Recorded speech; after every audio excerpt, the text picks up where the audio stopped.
ஐயா, நீங்கள் எழுதின பாடல் வாழ பிறந்த மனிதன் முடிகிற அந்த பாடல், சாக பிறந்த மனிதன் நீ சாகடிக்கலாமோ, இந்த பாடல் நீங்கள் எழுதும்போது உங்களுக்கு இருந்த மனநிலையும், சாமி முன்னாடி நீங்கள் பாடும்போது சாமி அதை எப்படி அப்ரிஷியேட் பண்ணுறாங்கன்ற அனுபவத்தை கொஞ்சம் சொல்லுங்கள். இந்த பாடல் எழுதும்போது இது வந்து 1980s ஏர்லி 80s எழுதுனது. அப்போ எங்கே பார்த்தாலும் பார்த்தீங்கன்னா ஏதோ ஒரு பிரச்சனை, நாட்டில் உலகத்தில் ஏதோ ஒரு பிரச்சனை நடந்துக்கிட்டே இருந்தது. கேள்வி கேட்குறதுக்கு அப்படியே யார்கிட்டையும் போய் ஒரு பொலிட்டிக்கல் லீடர்கிட்ட போய் கேட்டாலும் யாரும் அதுக்கு உண்டான சரியான பதிலை சொல்கிறதில்ல.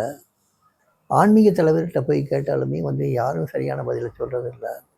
ஏன் இப்படி நடக்குது, ஏன் இவ்வளவு தூரத்துக்கான வன்முறைகள், இந்த மாதிரிலாம் வன்முறை இருக்கணுமா, இப்பேற்பட்ட யோகிலாம் இங்கே இருந்த நாடு இது.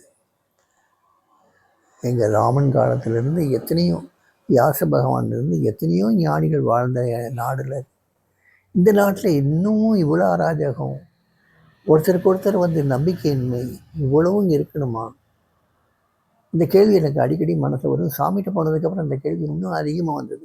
இப்பேற்பட்ட மகான்லாம் நமக்கு கற்றுக் கொடுக்க இருக்கும்போது ஏன் இந்த மாதிரிலாம் நடக்குது? நம்ம அன்றாட வாழ்க்கையிலேயே, நம்ம குடும்பத்துக்குள்ளேயே பங்காளி சண்டை, அந்த சண்டை, இந்த சண்டை, என்னென்னமோ மனஸ்தாபங்கள், என்னென்னமோ நடந்துகிட்ருக்குல்ல.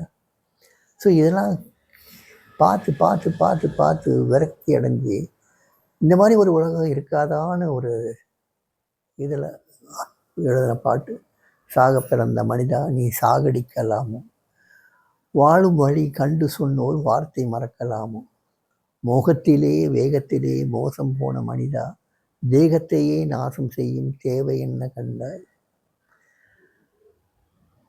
இந்த பாடல் கடகடன்னு வந்துருச்சு. அந்த பாடலுடைய மெட்டும் சேர்ந்தே வந்துச்சு. எழுதி முடிச்சுட்டேன். கடைசியில் இது வழி வேணுமே, இதுக்கு என்னதான் வழிங்கிறது கடைசி பாடலை நான் சொல்கிறேன்.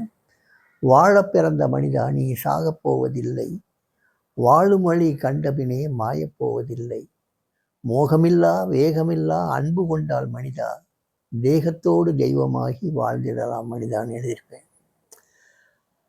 இந்த பாட்டை எழுதிட்டு அதோடு சேர்ந்து இன்னொரு பாட்டு, எங்கிருந்தோ அவன் அழைக்கின்றான்னு ஒரு பாட்டு, அதுக்கும் நான் மெட்டு அமைச்சிருந்தேன். ரெண்டையும் 2 பேப்பரில் எழுதிட்டு சாமிகிட்ட போயிருந்தேன். போயிருந்தபோது சாமி எப்பயுமே நீ பார்த்தோன்னே கேட்பார், have you written any new songs, ஏதாவது புது பாடல் எழுதியிருக்கியா அப்படின்னு கேட்பார். ஆமாம் சாமி அப்படின்னு சொன்ன அந்த பேப்பர் எடுத்து அவருடைய திருவடியில் வச்சுட்டு நான் இடத்துல உட்காந்துருந்தேன். சிங் த சாங்ஸ் அப்படின்னாரு. முதல்ல இந்த சாக பிறந்த மனிதெல்லாம் பாடினேன். சாமி அந்த பாட்டை பாடின உடனே அது வரைக்கும் ஒரு மாதிரியாக இருந்தவங்க, ஒரு சாதாரணமாக தோட்டம் அடித்தவங்க ரொம்ப சீரியஸ் ஆகிட்டாங்க. ரொம்ப சீரியஸ் ஆகி ரொம்ப ஒத்து கேட்டாங்க. அவர் ஒத்து கேட்கும்போது பார்த்தீங்கன்னா காலை எப்படி வச்சுட்டு கேட்டார். பாடி முடித்த உடனே மறுபடியும் பாடலான்னாரு. மறுபடியும் பாடினேன். மறுபடியும் பாடலான்னாரு. இப்படியே நான் ஒரு 5-6 தடவை ரிப்பீட் பண்ண மாதிரி. அதுக்கப்புறம் டெல் த மீனிங் இன் இங்கிலீஷ்னாரு. நான் அதனுடைய அர்த்தத்தை ஆங்கிலத்தில் மொழிபெயர்த்து சொன்னேன். அப்புறம் கொஞ்ச நேரம் கழித்து சொன்னார், பார்சாரி is it possible for you to propagate this song அப்படின்னாரு. நான் பதிலே சொல்லலை. எனக்கு எப்படி ப்ரொபகேட் பண்ணுறதுன்னு தெரியாது. அந்த சமயத்தில் இந்த கம்ப்யூட்டர்ஸ், இந்த செல்ஃபோன்ஸு, இந்த நெட்டு இதெல்லாம் ஒன்றும் கிடையாது, எதுவும் தெரியாது. சைலண்டாக இருந்தேன். Alright my father will see one day other day it will get popularised. ஒரு நாள் எங்கள் அப்பா விருப்பம், கண்டிப்பாக இது பாட்டு பிரபலியம் ஆகும் அப்படின்னாரு. அப்புறம் அடுத்த பாடலையும் பாட சொன்னார். அந்த பாடலையும் கேட்டு ரொம்ப உருக்கமாக இருந்தது. அந்த பாடலுடைய அர்த்தத்தையும் கேட்டார். 80 தடவை பாட சொல்லி அந்த பாட்டுடைய அர்த்தத்தையும் கேட்டார். அதையும் சொன்னேன். You take to popularise both சாங்ஸ்னாரு. இதில் பெரிய வேடிக்கைன்னா 2 பாடலையுமே சாமி நாமமே இருக்காது, சாமி பேரே இருக்காது, எந்த ஞானிகள் பேரும் இருக்காது. ஆனால் it gives the full message. நிறைய மெசேஜ் இது கொடுக்கும் இந்த பாடல். ரொம்ப காலமாக இந்த சாமி சொன்னது ஒருத்திக்கிட்டே இருந்தது. ஒரு பிரபல ஒரு இசை வல்லுநர்கிட்ட வந்து தற்செயலாக அவருக்கு அனுப்பிச்சி இதை பண்ண முடியுமான்னு கேட்டேன். ராகம் அமைச்சு இதை வந்து வெளியிட முடியுமான்னு கேட்டதுக்கு அவர் நீ பார்த்த உடனே ஒரு வெறுப்பில் முகத்தை திருப்பி போயிட்டார். அவருக்கு இதெல்லாம் ரொம்ப அவருடைய அந்தஸ்துக்கு நான் ரொம்ப குறைவானவன்னு நினச்சி ஒரு மாதிரி முகத்தை திருப்பிட்டு போயிட்டார். சரின்ட்டு அப்படியே விட்டாச்சு. ஆனால் ரொம்ப காலம் கழிச்சு இப்போ சமீபத்தில் ஒரு 6 மாதத்துக்கு முந்தி அதே இசை வல்லுநர்கிட்ட அசிஸ்டண்ட்டாக ஒர்க் பண்ண ஒருத்தர் சுவாமி டிவோட்டி ஆகி அவர் இங்கே வந்து என்னை பார்க்க வந்திருந்தார். அப்போ இந்த பாடல் எடுத்து கொடுத்தேன். அவர் பண்ணி கொடுத்தார். அவ்வளோ அழகாக பண்ணி கொடுத்தார். ரொம்ப ஆச்சரியமாக இருந்தது. இத்தனை வருஷம் கழிச்சு இந்த பாடல் எழுதுனது வந்து 82 அந்த சமயத்தில் 82 83 எழுதுனது. அது இத்தனை வருஷம் கழிச்சு அவர்கிட்ட கேட்டது 83லேயும் 84லேயும் அந்த இசை வல்லுநர்கிட்ட கேட்டது. அவர் மாட்டேன்னு சொன்னது அப்போ. அதுக்கப்புறம் இத்தனை வருஷம் கழிச்சு 2026 2025 முடிவுலேயோ 2026 ஆரம்பத்துலேயும் வந்து அவரே வாலண்டியராக பண்ணி கொடுத்தாரு.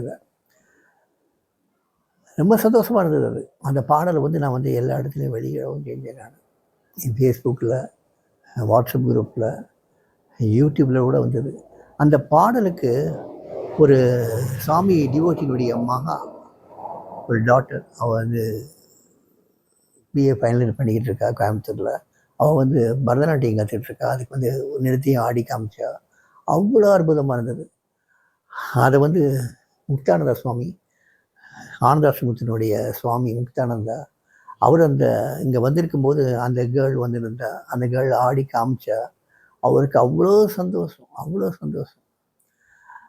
நீ கண்டிப்பாக வந்து இங்கே வரணும், ஆனந்தாசிரமம் வரணும், வந்து எங்களுக்கு ஒரு ப்ரோக்ராம் தரணும், அதில் எந்த பாட்டும் நீ ஆடி காட்டணும்னு சொல்லி சொன்னார்.